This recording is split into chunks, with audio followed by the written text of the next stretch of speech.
Israel bombed Doha, Qatar, and the entire Middle East just flipped. For the first time in decades, Gulf states that were warming up to Israel have turned ice cold. Newspapers in Doha called Donald Trump impotent. The UAE banned Israel from its defense expo. Saudi Arabia demanded UN action. Spain blocked weapons shipments. The EU threatened trade deals. This one attack didn't just target Doha. It targeted the very foundation of Israel's legitimacy. And what came out of it? Arab unity, US hypocrisy exposed, and a massive question: did Israel just blow up its own future? So let's break it down. Israel launched an airstrike on Doha, Qatar, America's ally, home to the largest US airbase in the Middle East. This wasn't some accidental missile. It was deliberate, and the target wasn't just Hamas officials. It was a message: we can strike anywhere. But instead of intimidation, Israel triggered outrage. Qatar's media blasted both Israel and America. Doha News literally said the strike exposed Trump's impotence. That headline was unthinkable before, but now it's reality. Why? Because the Arab world realized something brutal. America can't even protect its closest ally in the Gulf. Entered the UAE. Remember, the Emirates were Israel's golden bridge to the Arab world. Abraham Accords, business deals, tech partnerships, the whole PR machine. But after Doha, they banned Israel from their defense conference. That's huge. And it didn't stop there. UAE's president flew to Qatar and showed publicly with the Qatari leadership. That's not symbolic. That's the Emirates saying,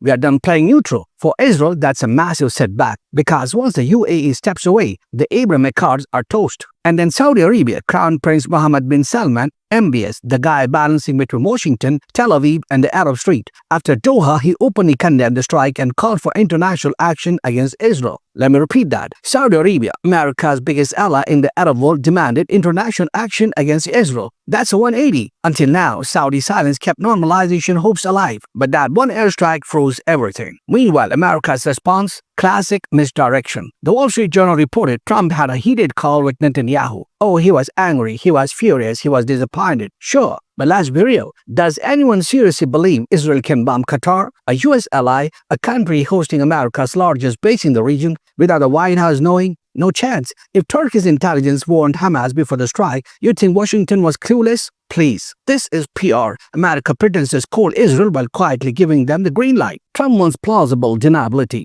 But the truth, his fingerprints are all over this. And here's where it backfired. Instead of isolating Hamas, Israel isolated itself. Turkey scrambled fighter jets, expecting they could be next. Qatar called Israel an enemy state. Arab leaders, usually divided, started sounding the same message: enough. And Europe, Spain banned Israeli officials from entering Schengen zone and blocked ports to ships carrying Israeli weapons. The EU openly discussed suspending trade deals. For Israel, that's terrifying. Economic isolation is way more dangerous than military clashes. Think about the irony here. Israel launched this attack to kill 5 Hamas officials and derail peace talks. But what did they actually achieve? Hamas leaders survived. Qatar doubled down on hostility. The UAE and Saudi Arabia turned their backs. Europe started pulling away. That's not a success. That's a strategic disaster. Israel wanted to weaken Hamas, but ended up weakening itself. And let's not ignore the pattern. Israel didn't just bomb Doha. They bombed Gaza. They bombed Yemen's central bank. They're hitting civilian sites, not just terrorist bases. And here's the problem. Once you normalize bombing civilian centers, you normalize retaliation. If Doha can be hit, why not Tel Aviv? If Yemen's bank can be leveled,